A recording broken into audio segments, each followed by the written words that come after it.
Yan congratulations Sir Gary. Si Sir Gary kasi kausap ko si Ma'am Risa kanina kasi sabi ko kay Ma'am Risa ay kinausap ko na uli si Sir Raj. Ayan, inaayos ko na yung yung account mo. Si Sir Gary pala ay nakakuha doon ng doktora, na nandyan sa team nila Ma'am Doors ngayon. Naglagay na daw ng 10,000.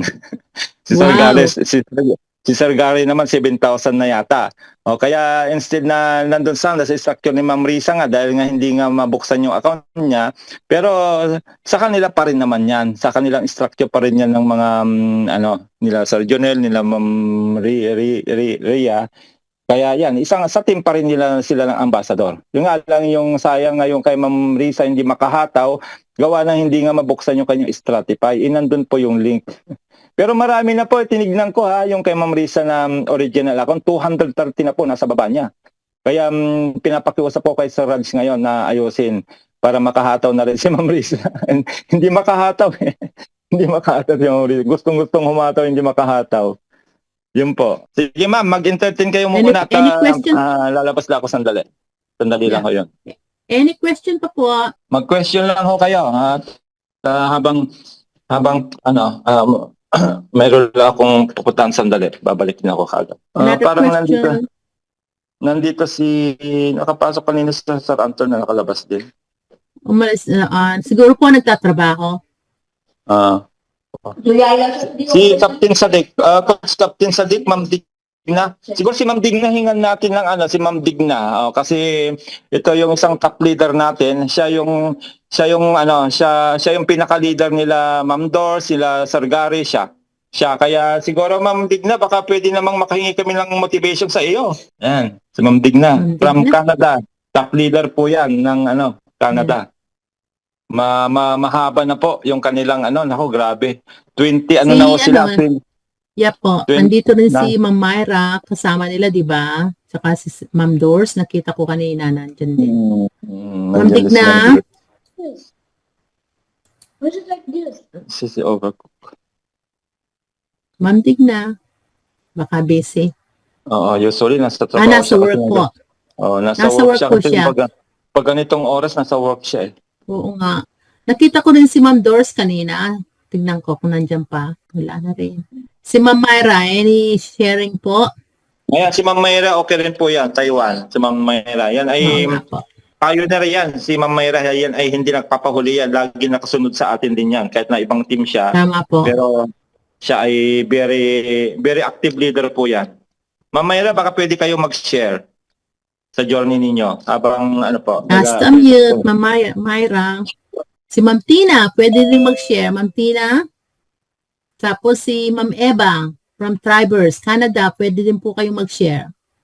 Ma'am Tina, pwede ka mag-share yan, mga mga friendship ko yan, mga sumabay sa akin. Yan. Kaya tama, si Ma'am Tina, pwede Ma'am Tina, for motivation, para makwento mo yung journey mo. Ayan, magkano na yung na-adhika mo, naipon mo. Yan, free naman yan si Ma'am Tina kasi nasa lang yan. Ayan. Mag-share po kayo, Ma'am Tina. Ayan na. Habang hinihintay po natin si Sir Eddie sa kanyang next presentation. Si Ma'am Lorna, yan, maraming naka-invite nga siya. Si Ma'am Lorna, pwede rin. Si yata si Ma'am Tina. Si Ma'am Lorna. Mahataw yan si Ma'am Lorna. Kita ko, ang dami niya pinapatok sa GC. Sige po, Ma'am Lorna. Habang hinihintay natin si Ma'am Tina, go ahead po, Ma'am Lorna. Ayan, magandang gabi po sa lahat. Actually, wala pa naman ako doon sa point na recording in progress. Hello? Hindi pa naman po ako. Okay lang po, Ma'am Lorna. Okay lang po, mas maganda po yung sharing ninyo. Lalo na meron kayong invite dito. Sige po, go ahead po. Ayan po. So, magandang gabi po sa inyong lahat at sa lahat po ng invite ko din na naandito. Ayan. Tama po si Sir Eddie. Nung nakaraan po kasi, actually po nakakonsensya nga ako kasi matagal na akong ini-invite ni Sir Danny. Sinisendan niya ako ng mga link. Kaso talagang dumating kasi sa point po pag nagkaroon ng pagkakataon na na nanghina talaga ako. Lahat naman po siguro talaga nakaranas po nun. Pero ayun, buti naman po at kahit na nangyari po yun, ay hindi rin tumigil sila Sir Danny, si Sir Eddie, tsaka si Doc Dan. Tinawagan po ako nila. Actually, last month lang po. So, pagkatawag po nila sa akin, sabi ni Doc Dan, mag-register ka na coach, bumalik ka na sa Crowd 1. Sabi ko, sige, sabi ko, ano po yun? Register na rin ako. Tapos sabi ko, saka ko na lang aaralin. Sabi ko. Tapos tinanong ko kaagad si Sir Eddie, magkano po Sir Eddie yung pwede kong ilagay? Tapos sabi niya, kahit 600 lang muna, $10. So, yun po. Then, nilagyan po agad namin yung account ko. Then, after po nun, inaral ko na po siya. At, ayun, sobrang nagandahan po ako sa sa, sa ano nga po natin ngayon. Kasi, bukod sa wala na po talaga tayong ilalabas, katulad ng dati ng may package. So, ngayon wala na. So, ibig sabihin po, yung ating ilalabas na pera ay automatic po na magkikita na po tayo. Hindi man ganun kalaki kasi depende po sa ilalagay natin. Pero at least po, meron. Kaya nung nilagay ko po 600, ayun, sabi ko kahit pa paano may dumarating na sa akin na daily, Monday to Friday. Tapos sabi ko, magdagdag na ako. Buti po, binuksan ko po yung aking Trust Wallet. So, meron din po siya dun laman. Nagpag-guide po ako kay Doc. Sabi ko, Doc, ilalagay ko po doon sa Tag Markets. So, yun nga po, nilagyan ko po siya. Kahit, kahit po maliit lang din, nasa po yun, mga 10K plus. So, ayun po, kahit pa paano, may nag-i-income na din po. So, kung aanuhin po, sana makapagdagdag din po. Tapos, ayun, meron na rin po ako mga nai-invite. Marami na po akong nai-sharean po dito sa amin. At, yun nga po, nung mga nakaraan, sabi ko kasi po, Ma'am Glo, dati kasi ang dami talaga po namin dito sa Bicol. Sabi ko, sa isang side ng isip ko, ayoko na talaga mag-invite. Kasi po, alam mo yon, sobra po talaga akong na down talaga ng mga nangyari dati. Pero, sa isang side naman po, iniisip ko, baka naman dumating yung araw na kumita na ako dito, tapos sisihin nila ako, bakit alam mo naman may ganyan bakit di mo man lang sa akin sinabi, 'di ba?